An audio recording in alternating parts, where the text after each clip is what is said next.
let's bring in Mark Zecchino and Bob Weeks to the conversation. Bob, starting with you. The U.S. has 7 players who was on their last team back at Whistling Straits. Of course, Justin Thomas. Yes, we know he didn't have his best season on the PGA Tour, but despite that, do you still believe he's Team USA's leader? I think he's one of the leaders. I think he's among a group. Right now, I'm not sure there's a clear-cut leader. If it was me picking, listen, Justin Thomas wouldn't be on this team. I mean, he had a horrendous year, 129th in strokes gained putting, 140th in driving accuracy. Those two things are going to be key this week at this golf course. But he is here. And now that he's in the room, and now that he showed maybe a little bit of fight, finishing 5th at the Fortinet, the one fall classic tournament that he did play, you've got to go with him and you've got to hope that he performs as he has done in past Ryder Cups. He's on this team because the other players on the team wanted him there. Zach Johnson made didn't try to disguise that. He said, yep, look, I listened to who they wanted on this team and he's on this team. Now it's up to him to perform. If he does not play well, Zach Johnson is not going to look that great. And I'm sure Justin Thomas knows that as well.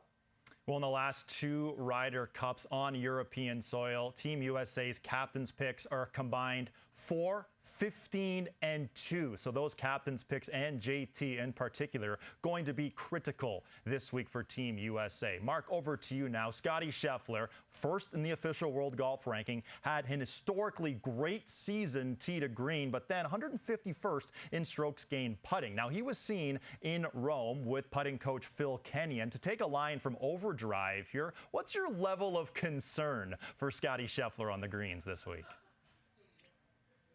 A little less now that he's working with Phil, to be honest with you, Adam. I like this choice. You and I have kind of been going back and forth all year going, when is he going to start making changes? The first change we saw was playing around with a mallet putter. That doesn't look like that change is going to stay. He's back to his Scotty Cameron.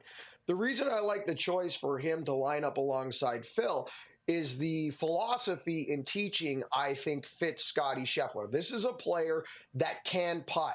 Let's not forget what he did earlier this year at the Players' Championship. Let's not forget that this is a Masters champion. Let's not forget that this is a guy that if he was just 1 stroke above positive strokes gained putting for the season, we're likely looking at 7 or 8 victories this year, including 2 to 3 majors. That's how historic this year could have been when it comes to his ball striking and scoring average. But the fact of the matter is something's got to change.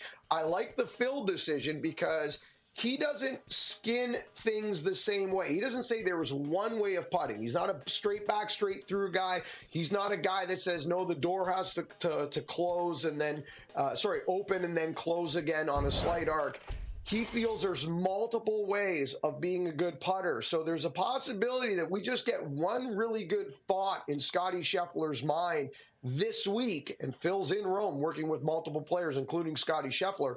He gets one good thought, one good concept in his mind this week. That door could open, that hole could open huge for Scotty Scheffler. And if it does, watch out, because this is a guy that could just start racking up points and victories again quite quickly. Well, Scheffler will be, regardless, for Team USA, looking to win on European soil for the first time since 1993.